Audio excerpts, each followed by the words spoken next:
اعوذ باللہ من الشیطان الرجیم بسم اللہ الرحمن الرحیم رب اشرح لی صدری ویسر لی امری واحلل عقدۃ من لسانی یفقہوا قولی۔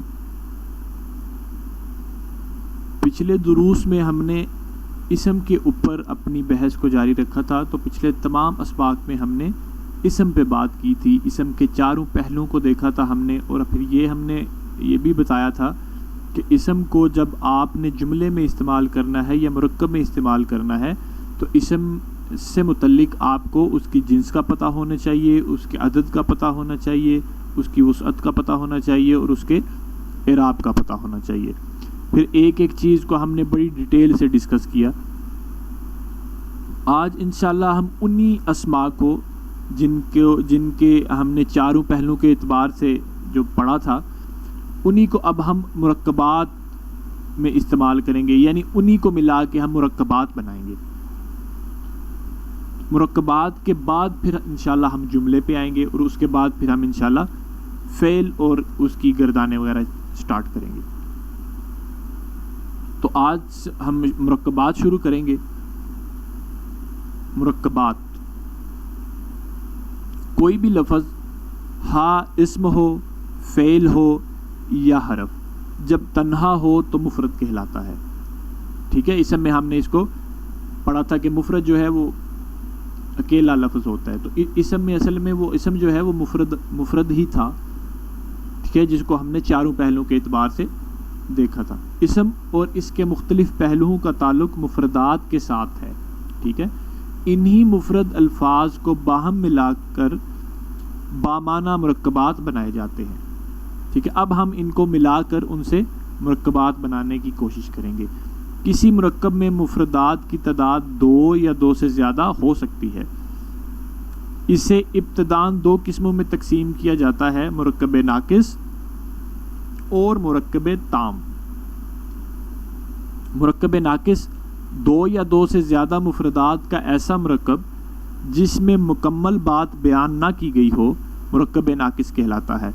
ایسے مرکب سے نہ کوئی خبر معلوم ہوتی ہے، نہ کوئی حکم سمجھ میں آتا ہے، اور نہ ہی کسی خواہش کا اظہار ہوتا ہے، بلکہ بات ادھوری رہتی ہے۔ مثلا عذاب علیم، ایک دردناک عذاب۔ اب ہم نے اس میں عذاب علیم ایک مرکب ہے نا، اس میں ہم نے کیا کیا ہے، عذاب کو لیا ہے اور علیم کو لیا ہے اور ملا کے ان کا ایک مرکب بنا دیا ہے، لیکن یہ مرکب ناقص ہوگا۔ کیونکہ اس سے نہ تو کوئی خبر سمجھ آ رہی ہے، نہ کوئی حکم سمجھ آ رہا ہے، نہ کسی خواہش کا اظہار ہو رہا ہے۔ مطلب جس طرح عذاب علیم ہے ایک دردناک عذاب، کیا ایک دردناک عذاب، کس کے لیے ایک دردناک عذاب، یا کیوں ہوگا دردناک عذاب، اس کے بارے میں تو نہیں بتایا گیا نا، تو کوئی خبر تو نہیں معلوم ہو رہی، کوئی حکم بھی نہیں سمجھ آ رہا کہ بھئی ایک دردناک عذاب جو ہے وہ کن پہ ہوگا، نافرمانی کرنے والوں پہ ہوگا یا کوئی اور شرک کرنے والوں پہ ہوگا، کن پہ ہوگا۔ اسی طرح کتاب الولدی، اب یہ بھی ایک مرکب ہے، کتاب اور ولدی کو ملا کر ایک مرکب بنایا گیا ہے۔ لڑکے کی کتاب، اب لڑکے کی کتاب کیا ہے، وہ بھاری ہے یا سرخ ہے یا اچھی ہے، کیا ہے لڑکے کی کتاب، اس میں بھی کوئی خبر معلوم نہیں ہو رہی،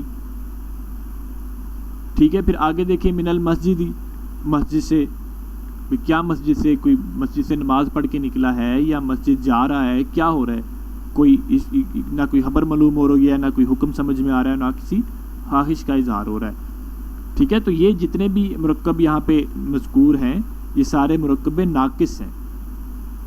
مرکبات ناقصہ کئی قسم کے ہوتے ہیں، جیسے مرکب توصیفی، مرکب اضافی، مرکب جاری، مرکب اشاری، ٹھیک ہے۔